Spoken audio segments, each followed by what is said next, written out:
you want anything to drink? He's cute. Carrie here from HomesteadHow. Welcome to our homestead. In today's video, we're going to tell you about 7 ridiculously expensive items on the homestead, including that guy back there and 6 other things that you need to think about if you're going to be a homesteader.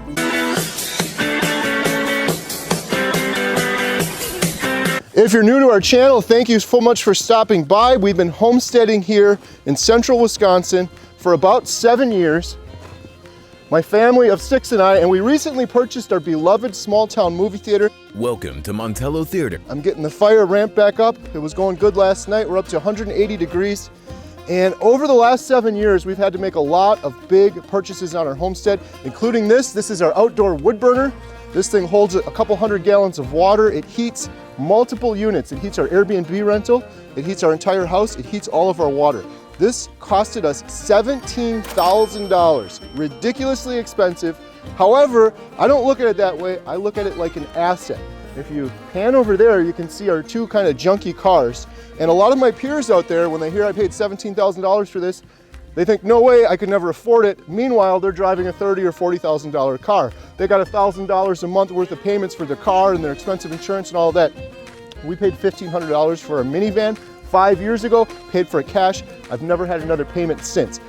Cars are liabilities. If you talk to rich and successful people like Bill Gates or Warren Buffett, their advice is to invest in assets. This is an asset. About a year ago, this paid for itself. Because of this, I have no propane bill, and it greatly reduces our electric bill because this heats all of our water. We have 5 women in our house. It also heats our entire second Airbnb rental. So it saves us a lot of money. It's paid for ourselves a year ago, and now I basically don't have to pay for any propane for as long as this thing survives, which will hopefully I'll get another 10 years out of it, but we'll see. So this was ridiculously expensive, but definitely worth it. Now we're gonna take a little walk over here. I'm gonna let this go for a little while and then put some more wood in it. I'm gonna show you the next ridiculously expensive thing, and maybe you can learn from our mistakes or put some more consideration into it. We just had a huge blizzard here, so you might have trouble seeing this, but below me is our driveway. And we're very fortunate, very thankful, and very blessed. Man, we had some drifting snow here yesterday. This is the driveway right here. We're very thankful because we have a super long driveway.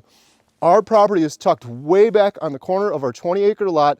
We're secluded, it's just hunting land by us, so we love it. We fell in love with that, as did many other people. I knew it would be some work, but the mistake I made was I didn't think about how much work it would be or how expensive it would be. It's been ridiculously expensive to maintain our driveway. Every year we gotta have stones dropped in. I had to purchase a plow to plow the snow off of it. I knew I would have to do some of those things, but when all of this snow melts in springtime, we're gonna get a lot of water and we're gonna get a lot of ruts. It happens every year. And then we got to have stones come in and we got to maintain the driveway. Last year we paid about $2,400 to have a bunch of stones dropped in and just to maintain the driveway. So that's something you don't want to overlook, like we kind of foolishly did. I knew the driveway would be a lot of work, but I didn't know the extent of it. Thinking maybe you drop a couple stones and you'll be good, but every year for the last 7 years, we've been working on maintaining this driveway. Man, we got some drifting snow here. I plowed this yesterday. Speaking of the plow, I want to show you another item that was ridiculously expensive. Here we go. This was ridiculously I'll wait for the... Baxter, come! He's my video helper today. This was ridiculously expensive. This snow plow was $3,500.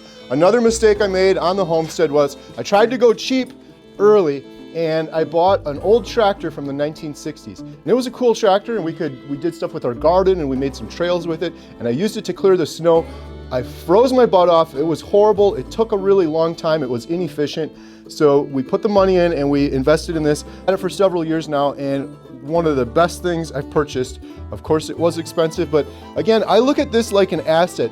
When you're thinking about equipment on your property, whether it's a plow or a bobcat, those things retain their value a lot better than buying a new car. You buy a new car, as soon as you drive it off the lot, you've lost thousands and thousands of dollars. You buy a plow or a bobcat, you could use that thing for a couple of years. You're not gonna get all of your money back, but you're gonna get a lot of it back if you go to sell it Whereas with a vehicle, you're just dumping money away. A vehicle is a liability. A plow like this can be an asset. If you're thinking about getting a homestead, really consider a lot of homesteads out there. They're secluded, you've got a long driveway. There's gonna be a lot of maintenance in there and you need to think about that and how you're gonna pay for all that going forward. So next we're gonna walk down our driveway. And again, we're very thankful for our driveway. And the purpose of this video isn't to scare you guys, and it's not for us to brag and say, oh, look at all this amazing stuff we have. It's to prepare you if you're thinking about being a homesteader. And the thing that I think will help you is we do things way differently. I'm happy to spend a bunch of money if it's an asset that's gonna give me a return. A lot of people will spend that money foolishly on like a new iPhone or a brand new car, and they think those things are necessities, and they don't have to be necessities. So we have a lot of extra disposable income. Anytime I can, instead of putting that money into the stock market even, I will try to invest it in ourselves. Whether that's equipment or improving our property if we go to sell it, those things are all assets in my opinion.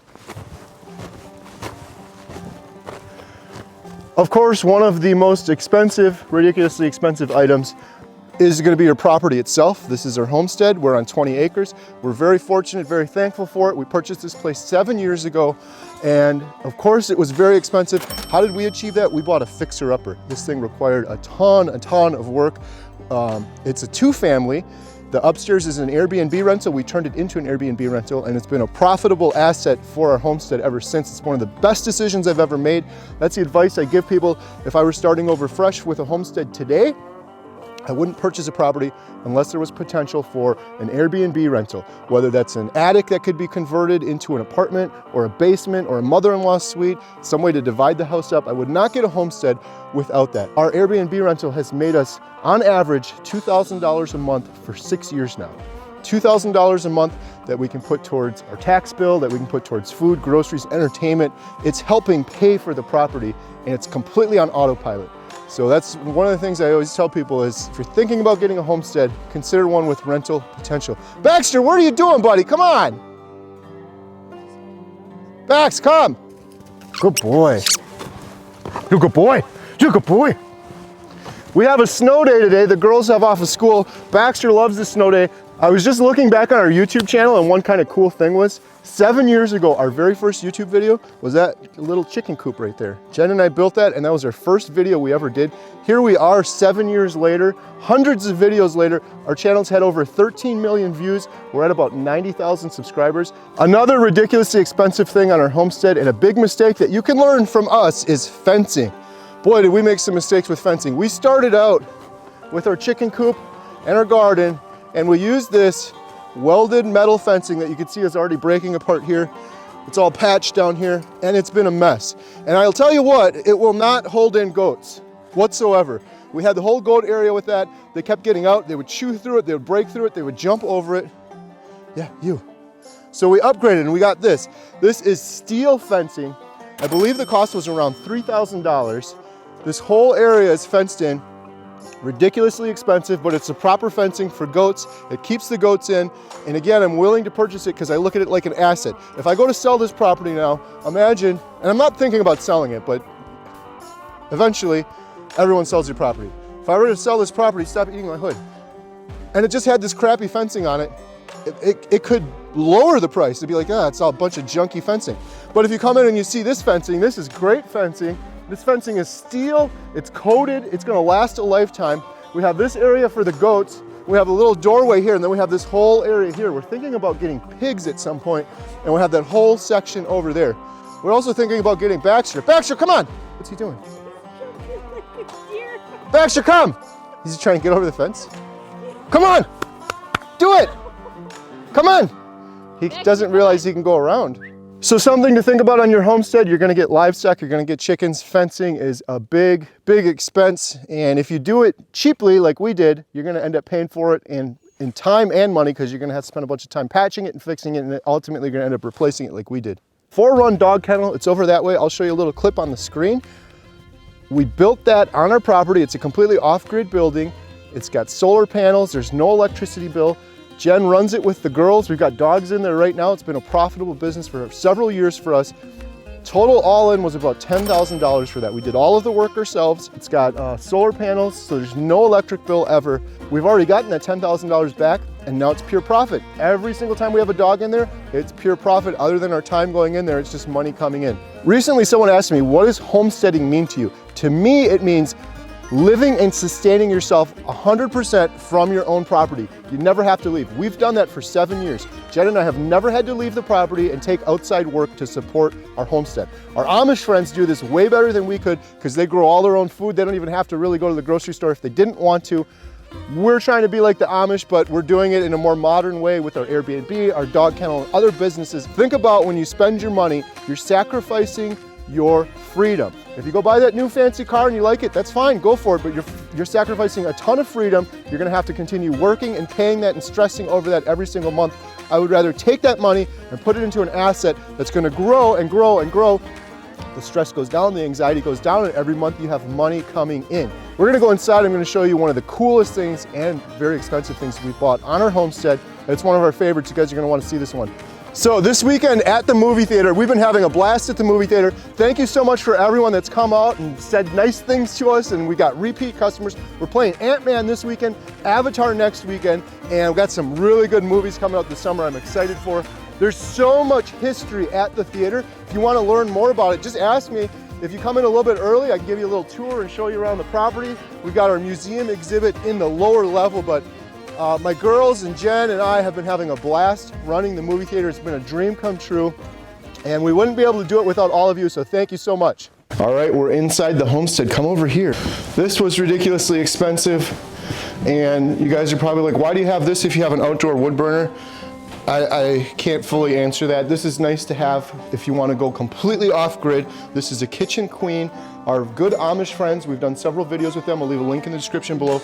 They own one of these, and we fell in love with it. This replaces so many appliances on your homestead, and if you don't have an outdoor wood burner like that, something like this could be a good solution for your property.